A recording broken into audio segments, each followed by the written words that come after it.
तो प्यारे स्टूडेंट्स, जैसा कि आप लोगों के कहने पर हमने समास को लेकर के आया। देखिए समास क्या होता है, बहुत छोटी सी चीजें होती हैं, ठीक है, और जो नहीं पढ़ा हो उसके लिए तो हार्ड होती है। चलिए चलते हैं समास की ओर। समास बिल्कुल हम बोले भी थे, समास एकदम बिल्कुल इसी तरीके से आपको पढ़ाएंगे। समास उन व्यक्तियों को आएगा जो संज्ञा, सर्वनाम, क्रिया, विशेषण और संधि थोड़ा बहुत जानकारी होगी, ठीक है। बट वो भी नहीं हो तो कारक चिन्ह आपको आना चाहिए और विशेषण, दो चीज आनी चाहिए। तो देखो कारक चिन्ह पहले पढ़ लो। समास की हम लोग टॉपिक डाल रहे हैं, क्या चीज है? समास, ठीक है।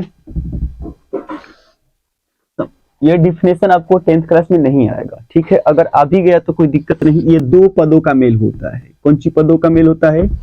दो पदों का मेल होता है, ठीक है, याद रखिएगा। दो पदों के मेल को हम लोग क्या कहते हैं? समास कहते हैं। वर्ण नहीं, वर्ण होगा तो संधि हो जाएगा, ये थोड़ा बड़ा सा। और ये समास की अगर मैं भेद की बात करूं, ठीक है, तो ये कितने भेद होते हैं इसके? 6 भेद होते हैं, याद रखिएगा। समास के कितने भेद होते हैं? 6 होते हैं। चलो इतने पर काम चल जाएगा। लो भाई तुमको दिखा भी देते, क्या दिक्कत है। चलो हो गया कि ना हो गया, ठीक। अब समास के 6 भेद होते हैं। कौन कौन होता है वो देख लो। नंबर 1 में कोई बताएगा? नंबर 1 में आता है तत्पुरुष समास, ठीक है, तत्पुरुष समास, ठीक है। और आप लोग जानते भी हैं कि जो मैं पढ़ाता हूं तो याद करने के लिए आपको नहीं देता हूं, सीधे क्या देता हूं, बस ट्रिक ले लो, आपका हो गया काम। तो देखो तत्पुरुष समास में क्या होती है, उसमें जो होगा ना वो कारक चिन्ह छिपा रहेगा, याद रखिएगा। बस हो गया। कारक चिन्ह जिनको याद होगा वो तो फिक्स है कि ये पकड़ लेगा। कारक चिन्ह इसमें रहता है और क्या रहता है भैया? तो छिपा रहता है। क्या रहता है? छिपा रहता है। चलो हो गया। अब कैसे देखो, ऑप्शन किस बहुत बार बार पूछा जाता है। राजपूत, एक एक उदाहरण देंगे। आप अपना बुक निकाल लीजिएगा, बहुत सारे उदाहरण आप लोग पढ़ लीजिएगा कि सेम मैच कर रहा है कि नहीं कर रहा है। क्योंकि मेरी देखिए आज ना मोबाइल चार्ज है ना कुछ भी चार्ज है, मैं खुद चार्ज नहीं हूं क्योंकि आप लोग वीडियो को शेयर और लाइक नहीं करते हैं, ठीक है। तो ध्यान दो। तो राजपूत इसका मतलब क्या हुआ? यहाँ बीच में कुछ चिन्ह है का? नहीं है। और देखो यहाँ 2 पद है, एक पद ये हुआ और एक पद ये हुआ। राज प्लस का पुत्र, तो हमारा बना ना राजपुत्र, ठीक है। या राजपुत भी लिखा जाता है, पुत्र की जगह पर पुत्र भी लिखा जाता है, एक ही बात होता है। पुत्र का पुत्र नहीं होना चाहिए, ऐसा आप लोगों ने सुना होगा। तो पुत्र का मतलब बेटा ही होता है, पुत्र का मतलब भी बेटा होता है, एक दूसरे के पर्याय शब्द हैं, ठीक है। तो मेरी बात समझो, राजपुत जो होता है वो क्या हुआ? मेरी बात समझो, ये राज हुआ और ये पुत्र हुआ, राजपुत हो गया। अब मैं बता दूं, राजपुत्र कहने का मतलब आप लोग क्या समझे? यही ना समझे कि वो जो पुत्र होगा ना वो राज का होगा, यानी राजा का पुत्र को हम लोग क्या कहते हैं? राजपूत कहते हैं। तो मेरी बात समझो, इसके मतलब क्या हुआ कि राजा के पुत्र, यानी राज के पुत्र, ये भी कह सकते हैं राज के पुत्र। तो प्यारे स्टूडेंट्स, इसमें आपको अलग से चिन्ह क्या मिल रही है? के मिला। तो के क्या है? कर्ता चिन्ह तो ही है, कारक चिन्ह तो ही है। कारक चिन्ह आप लोगों ने पढ़ा होगा, के, में, से, उसके बाद हे, हो, पर, ये सब पढ़े हो ना। कर्ता ने, कर्म को, करण से, संप्रदान को, के लिए, अपादान से, अधिकरण में, पै पर। तो वही सारे चिन्ह तो बोलो आ रही कि नहीं आ रहा? तो अगर मैं बात करूं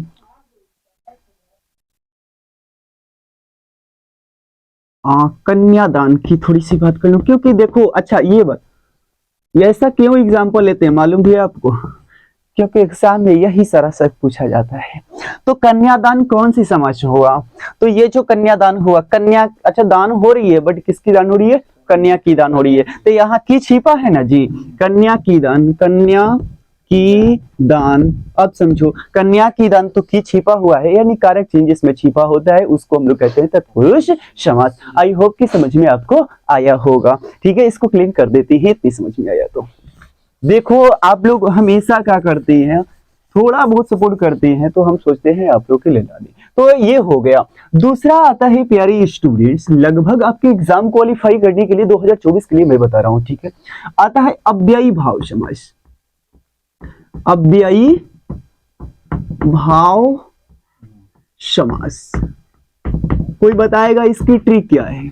मेरी बात समझो, जिन समास की पहला जो पद हो वो क्या हो? अव्यय हो। अव्यय उसे कहते हैं, हमने कई बार आपको डिफिनेशन में बता चुका है कि जिसकी न वचन बदल सकती है, न उसकी लिंग बदल सकती है, स्त्रीलिंग से पुल्लिंग भी नहीं कर सकते हैं, और न उसकी पुरुष बदल सकता है, ऐसे हम लोग शब्दों को अव्यय कहते हैं। तो प्यारे स्टूडेंट्स, एक ऐसा समास मिलेगा जो उसकी पहला जो पद होगा वो अव्यय मिलेगा। तो आप कहोगे कि ऋषि भैया हम तो अव्यय पढ़े नहीं है।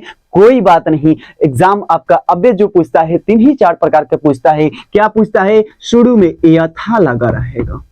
क्या लगा रहेगा? यथा। अब यथा का बहुवचन बदल सकते हो? यथो कर सकते हो, नहीं कर सकते हो। यथी कर सकते हो, नहीं कर सकते हो। स्त्रीलिंग भी नहीं बदल सकते हो। तो ऐसे शब्दों को हम लोग अव्यय कहते हैं। प्यारे स्टूडेंट्स, यथा रहेगा। और कोई बता देगा क्या रहेगा? कथा हो, तो कह रहा कथा, यथा। अभी रहेगा, क्या रहेगा? अभी रहेगा। अ रहेगा, ब भी रहता है, स भी रहता है कभी कभी, ठीक है ना, जैसे बखूबी, ठीक है, बखूबी। तो याद समझ रहिएगा। तो अधि भी रह सकता है। क्या रख सकता है? अभी भी और अधि भी, ठीक है। तो प्यारे स्टूडेंट्स, ऐसे शब्द अगर आपको पहले मिला, अगर ऐसे शब्द पहले मिला तो समझ जाइएगा कि अव्ययी भाव समास है। क्या चीज है? अव्ययी भाव समास है। कोई दिक्कत है? उतार लो, उतारते जाओ भाई, ठीक है। चलिए, अन भी मिल सकता है आपको। क्या मिल सकता है? अन भी मिल सकता है, दुस भी मिल सकता है। ये सारी शब्दों आपको रख लीजिएगा, ठीक है। तो ये हो जाएगा आपको अव्ययी भाव समास।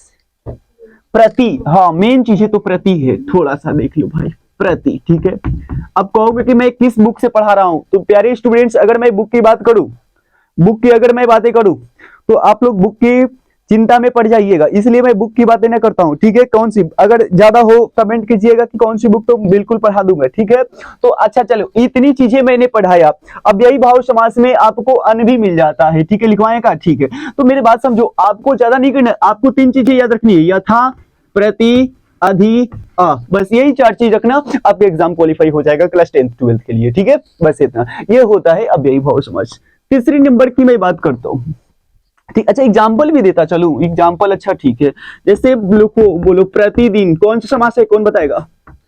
ये प्रतिदिन कौन सा समास है? तो आपको मालूम चल गया, दिन तो शब्द हुआ, उसके पहले जो अव्यय लगा है वो प्रति लगा है। प्रति को प्रति उन्होंने नहीं कर सकते हैं, प्रतो तो नहीं कर सकते हैं, यानी ये अव्यय है। और जिसमें यथा लगा हो, प्रति लगा हो, अधि लगा हो, अभी लगा हो, अन लगा हो, अ लगा हो, ब लगा हो, उसको हम लोग कौन से समास कहते हैं? अव्ययी भाव समास कहते हैं। तो प्यारे स्टूडेंट्स, ये समझ गए होंगे, ठीक है। एग्जाम्पल अभी अगर टाइम मिला तो एग्जाम्पल बहुत सारे देंगे, बस समझते जाओ, ठीक है। और चलो, अब हो गया तत्पुरुष समास, अव्ययी भाव समास। अगला आता है कर्मधारय समास। देखो, किसी ने कहता ना मेरा कर्म खराब है, तो भैया मेरे बात समझो, तुमको कर्मधारय समास, देखो, अगर तुमको समास नहीं याद चल रही है, कोई ट्रिक लागू नहीं हो रही है कि कौन सा समास है, और ऑप्शन में आपको मिल रहा है कर्मधारय समास, तो प्यारे स्टूडेंट, सारे समास को छोड़ करके कर्मधारय पर टिक लगा देना, ओके, ठीक है। कर्मधारय समास पर आप लोग टिक लगा दीजिएगा, ठीक है। मेरे बात इसको मिटकार देते हैं थोड़ा सा ताकि लिखने में आसान हो। यहां लिख देते हैं प्रति, ठीक है। लो, देखो, अभी हमने बताया कि 6 प्रकार के समास होते हैं, बट 6 प्रकार समास में से आपको ये मालूम नहीं चल रही कि कौन सी समास है, और आपको मारना है ऑप्शन, तो उसमें कर्मधारय समास को खोज लीजिएगा, है ना, ठीक है। अगर यथा प्रति नहीं मिला और कारक चिन्ह भी लग रहा है कि छिपा नहीं है, तो कौन सी समास है? तो मार दीजिएगा कर्मधारय समास। आपके एग्जाम क्वालिफाई करने के लिए बता रहा हूं। कर्मधारय समास में होती क्या है कि जो पहले उसकी पहला जो पद होगा ना, वो विशेषण होगा, यानी विशेषण होगा। क्या होगा? विशेषण, ठीक है। पहला पद लिख देते हैं, पहला पद, पहला पद, यानी शुरू में विशेषण छिपा रहेगा, ठीक है। जैसे मैं एकदम बात करता हूं, ये क्या है? नीलकमल। इसका मतलब क्या हुआ, आप लोगों ने पढ़ा होगा विशेषण में, रूप रंग दोष गुण बोध का बोध हो उसे हम लोग विशेषण कहते हैं। तो बताओ नीला रंग हुआ कि नहीं हुआ, तो रंग की बात हो, गुण की बात हो, दोष की बात हो, तो वो विशेषण हो जाती है। और इस पद में ये पूरा जो पद देख रहे हैं, शब्द देख रहे हैं, उसमें पहला जो पद है वो क्या है, विशेषण है, यानी विशेषण रहेगा। इसमें पहला पद क्या रहेगा, विशेषण रहेगा। तो विशेषण रहेगा तो कर्मधारय समास, ठीक है। तो विशेषण बहुत सारे बच्चे क्या होते हैं, नहीं पढ़ पाते हैं, इसकी वजह से उसको मालूम नहीं चलता कि ये क्या चीज है। तो जब ये क्या चीज है तो कर्मधारय समास मार दीजिएगा, यथा प्रथा तो है नहीं, कर चीज, ठीक। 3 प्रकार के समास हमारा हो गए। अब जो 3 प्रकार के आते हैं वो बिल्कुल आपका याद होने वाला आता है। चलिए अगला चलते हैं। चौथा में आता है आपको द्वंद्व। इसके नाम से ही मालूम चल जाता है, द्वंद्व समास, ठीक है। देखो द्वंद्व समास क्या होता है, द्वंद्व समास मतलब इसमें 2 पद रहेंगे और दोनों पद की प्रधानता रहेगी। प्रधानता क्या होती है, मतलब उसका कोई अर्थ रहेगा, ठीक है, उसका कोई ना कोई अर्थ रहेगा। और मैं बता दूं, लेकिन द्वंद्व समास में आपको नहीं देखना है, आपको एक ऐसा चिन्ह देखना है जिसको हम लोग संयोजक चिन्ह के नाम से जानते हैं, याद रखिएगा। ये संयोजक चिन्ह रहेगा आपको। आप बोलते हैं ना कि आप सर गजब पढ़ाते हैं, बिल्कुल इसीलिए तो आपका एग्जाम क्वालिफाई होता है मेरे वीडियो देखने मात्र से। हाँ ये हो सकती है कि आप जो मेरे वीडियो को देख रहे हैं, बैकग्राउंड, लोगो, ये सारी चीजें, बैनर, ये जो भी होता है, थंबनेल, आप लोग भले अच्छा नहीं देख पाते, उसकी बातें अलग है, क्योंकि हम उतना मेहनत यूट्यूब पर नहीं करते। क्यों नहीं करते, बस जिसको पढ़ना हो तो अपना देख लेगा। थंबनेल से क्या मतलब है आपको, आपकी पढ़ाई से मतलब है, थंबनेल से क्या दिक्कत है। अच्छी थंबनेल रहेगी तभी आप लोग क्लिक कीजिएगा, कोई बात नहीं। चलिए मेरे इतने भाई हैं, कम नहीं है। तो ये अच्छा, इसके भी एग्जांपल एक दे देते हैं, ठीक है। जैसे मैंने बताया कि दिन रात, चलिए राजा रानी, ठीक है। अच्छा ये बताओ इसमें बीच में क्या मिल रहा है, तो संयोजक चिन्ह मिल रहे हैं। तो संयोजक चिन्ह को देख करके आप क्या मारिएगा, कह दीजिएगा द्वंद्व समास है। क्या समास है, द्वंद्व समास है। अब इसके नाम पर हंसी आ रही है थोड़ी सी, किसको देनी है पता नहीं, भगवान करे। 5वीं नंबर क्वेश्चन सबको संस्कृत में यही कहते हैं प्यारे स्टूडेंट्स। आहा बहुत सुंदर, जो कि लड़का शुरू बार में यही सीखता है 5वीं समास को। क्या समास को सीखता है, तो वो है द्विगु समास, द्विगु। अब इस पर देखो, दोनों में लड़का कंफ्यूजिंग हो जाता है। अरे कंफ्यूजिंग नहीं, द्विगु है, गु मतलब समझ लेना गिनती, गिन गिन गिन गिनती। और बच्चा जो शुरू में पढ़ता है वो क्या पढ़ता है, गिनती ही पढ़ता है ना। इसीलिए लड़का ज्यादातर तेज किसमें होता है, मैथ में होता है, क्योंकि शुरू से उसको मैथ ही पढ़ाया जाता है। जो टीचर पढ़ाएगा वो मैथ ही पढ़ाएगा। अरे ससुरा मैथ क्यों पढ़ रहे हो जी, हर चीज पढ़ो ना भाई। तो द्विगु समास कहने का मतलब हो गया, उसमें क्या रहेगा कोई बताएगा, 1 2 रहेगा। क्या रहेगा, 1 2 3 4 5 6 ना, यानी 1 2 रहेगा, यानी गिनती रहेगी। लो लिख देते हैं, इसमें गिनती रहेगी। और कैसी गिनती रहेगी जी, 1 2, लेकिन हिंदी में रहेगी। कौन सी में रहेगी, हिंदी में रहेगी। अच्छा हिंदी में, चलो जैसे मैं बता दूं, एक हिंदी देता हूं क्योंकि ये पूछा गया है। पंचमुखी, चौराहा, चौरास्ता भी रहेगा, कोई दिक्कत नहीं है ना, ठीक है। अब मेरी बात सुनो, पंच मतलब क्या होता है, तो 5 होता है। चौ मतलब क्या होता है, 4 होता है कि ना। त्रिशूल मैं बात कर देता हूं, चलो त्रिभुवन, त्रिभुवन भी हो जाएगा, त्रिभुवन, त्रिशूल हो जाएगा, त्रिशूल। अब मेरी बात समझो, तो प्यारे स्टूडेंट्स में क्या लग रही है, आपको लग रहा है ना कि 1 2 3 4 5 लिखा है ना, ठीक है। तो चलिए इसकी भी आपको एग्जाम्पल मिल गई, आप एग्जाम्पल देखते रहिएगा। हम अगर ट्रिक में बात करूं तो एग्जाम्पल कहां से लाऊंगा, एग्जाम्पल लाऊंगा तो वीडियो लंबी हो जाएगी। अभी 9% मोबाइल चार्जर था, पता नहीं कितनी % है वो तो मालूम नहीं चल रही है, बट लग रहा है बंद होगा। बट ये हो गया काम हमारा, चलिए कोई बात नहीं है।